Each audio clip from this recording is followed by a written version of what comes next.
ವೀಕ್ಷಕರೇ, ನಾಳೆಯ ದಿನ ಅಂದರೆ ಗುರುವಾರ 2025 ಆಗಸ್ಟ್ 21 ನಾಳೆಯ ದಿನ ವಿಶೇಷವಾದ ಗುರುಪುಷ್ಯಮಿ ಯೋಗ ದಿನ ಕೂಡಿ ಬಂದಿದೆ.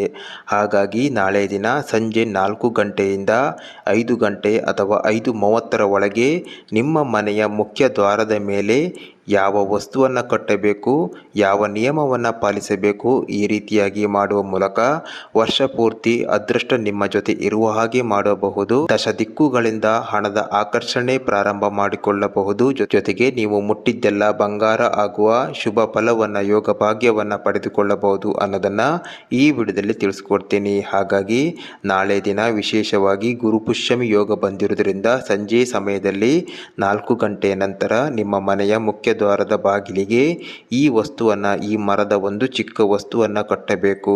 ಇದನ್ನ ಪಾಲಿಸುವ ಮೂಲಕ ಅಪಾರ ಧನ ಪ್ರಾಪ್ತಿ ಯೋಗ ಕೂಡಿ ಬರಲಿದೆ. ಹೌದು, ನೀವು ಮುಟ್ಟಿದ್ದೆಲ್ಲ ಬಂಗಾರ ಆಗುವ ಸಮಯ ಕೂಡಿ ಬರಲಿದೆ. ವಿಶೇಷವಾಗಿ ಈ ವರ್ಷ ಶ್ರಾವಣ ಮಾಸದಲ್ಲಿ ಬಂದಿರುವ ಗುರುಪುಷ್ಯಮಿ ಯೋಗ ನಾಳೆ ದಿನ ಬಂದಿರುವುದರಿಂದ ಇದು ಅತ್ಯಂತ ಶ್ರೇಷ್ಠವಾದ ಮುಹೂರ್ತ. ಈ ಯೋಗವನ್ನ ಗುರುಪುಷ್ಯ ಅಮೃತ ಯೋಗ ಅಂತ ಕರೀತಾರೆ.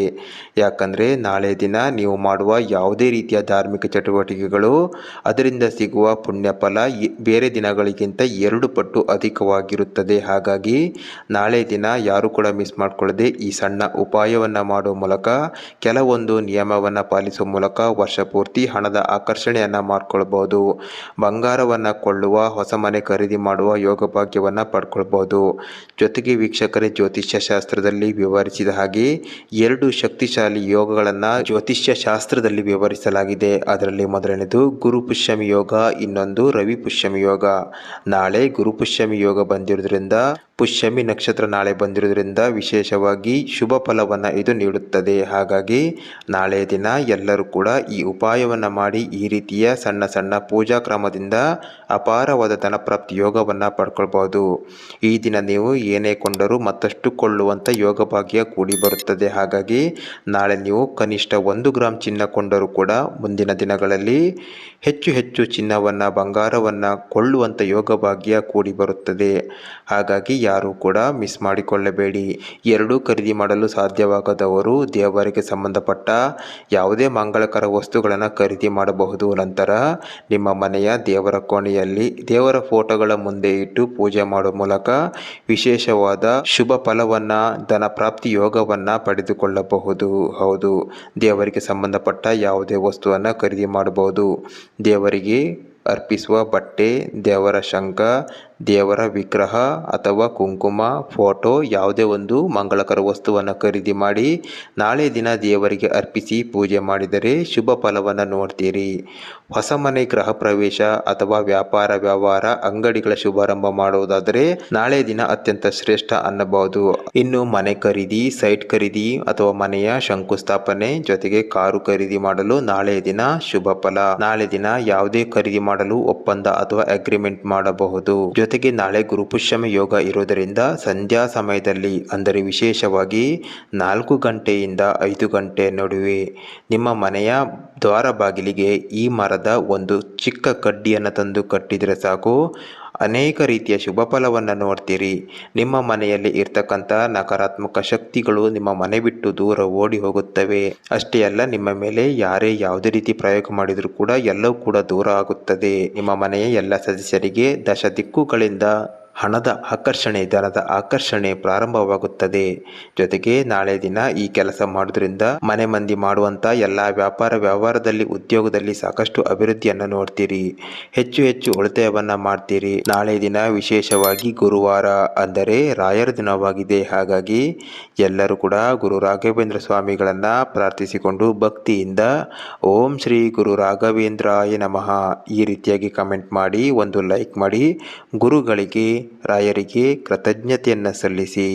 ನಾಳೆ ದಿನ ವಿಶೇಷವಾಗಿ ಶುಭ ಫಲವನ್ನು ನೀಡುವ ಗುರುಪುಷ್ಯಮಿ ಯೋಗ ಬಂದಿರುವುದರಿಂದ ಸಂಜೆ 5 ಗಂಟೆ ಒಳಗಾಗಿ ಬನ್ನಿ ವೃಕ್ಷದ ಒಂದು ಚಿಕ್ಕ ಕಡ್ಡಿಯನ್ನು ತಂದು ನೀರಿನಿಂದ ಶುದ್ಧ ಮಾಡಿ, ನಂತರ ಶುದ್ಧವಾದ ಹಾಲಿನಿಂದ ಮತ್ತೊಮ್ಮೆ ಶುದ್ಧ ಮಾಡಿ, ನಂತರ ಅರಶಿನ ನೀರಿನಿಂದ ತೊಳೆದು ನಿಮ್ಮ ಮನೆಯ ಮುಖ್ಯ ದ್ವಾರದ ಮೇಲೆ ಕಟ್ಟಬೇಕು.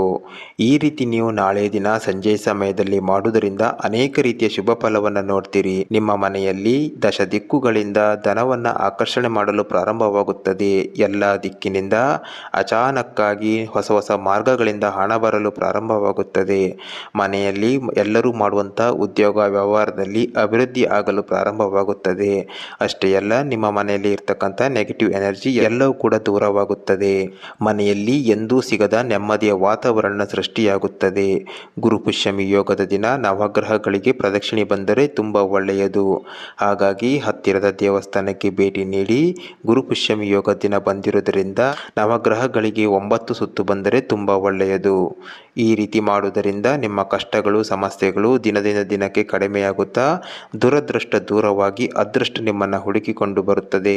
ಅದೇ ರೀತಿ ಸ್ವಂತ ಮನೆ ಮಾಡಬೇಕು ಅಂದುಕೊಂಡ ವ್ಯಕ್ತಿಗಳು ನಾಳೆ ದಿನ ಹತ್ತಿರದ ಗುರು ರಾಘವೇಂದ್ರ ಸ್ವಾಮಿಗಳ ದೇವಾಲಯಕ್ಕೆ ಭೇಟಿ ನೀಡಿ ರಾಯರಿಗೆ ಸಾಧ್ಯವಾದಷ್ಟು ತುಪ್ಪವನ್ನು ಅರ್ಪಿಸಿ ಬಂದರೆ ರಾಘವೇಂದ್ರ ಸ್ವಾಮಿಗಳ ಅನುಗ್ರಹದಿಂದ ಸ್ವಂತ ಮನೆ ಮಾಡುವ ಕನಸು ನನಸಾಗುತ್ತದೆ. ಅದೇ ರೀತಿ ವಿವಾಹ ಭಾಗ್ಯ ಕೂಡಿ ಬರಬೇಕು ಎಂದು ಕಾಯುತ್ತಿರುವಂಥ ವ್ಯಕ್ತಿಗಳು ನಾಳೆ ದಿನ ರಾಘವೇಂದ್ರ ಸ್ವಾಮಿಗಳ ದೇವಾಲಯಕ್ಕೆ ಭೇಟಿ ನೀಡಿ ರಾಯರಿಗೆ ದೀಪದ ಎಣ್ಣೆಯನ್ನ ದಾನ ಮಾಡಿ ಬರುವುದರಿಂದ ವಿವಾಹ ಭಾಗ್ಯ ಕೂಡಿ ಬರುತ್ತದೆ. ಅದೇ ರೀತಿ ಈ ದಿನ ಹೆಚ್ಚು ಹೆಚ್ಚು ದಾನ ಮಾಡಿದಷ್ಟು ನಿಮ್ಮ ಸಂಪತ್ತು ಅಭಿವೃದ್ಧಿಯಾಗುತ್ತಾ ಹೋಗುತ್ತದೆ. ಹಾಗಾಗಿ ಬಡತನ ದೂರವಾಗಿ ಶ್ರೀಮಂತಿಕೆ ಪಡೆಯಬೇಕು, ಶಾಶ್ವತವಾಗಿ ಶ್ರೀಮಂತರಾಗಿ ಉಳಿಯಬೇಕು ಅಂದ್ಕೊಂಡ ವ್ಯಕ್ತಿಗಳು ಸಾಧ್ಯವಾದಷ್ಟು ನಾಳೆಯ ದಿನ ದಾನವನ್ನು ಮಾಡಿ, ಹಸಿದವರಿಗೆ ಅನ್ನದಾನವನ್ನು ಮಾಡುವ ಮೂಲಕ ನಿಮ್ಮ ಸಿರಿ ಸಂಪತ್ತು ಇನ್ನಷ್ಟು ಜಾಸ್ತಿಯಾಗುತ್ತದೆ.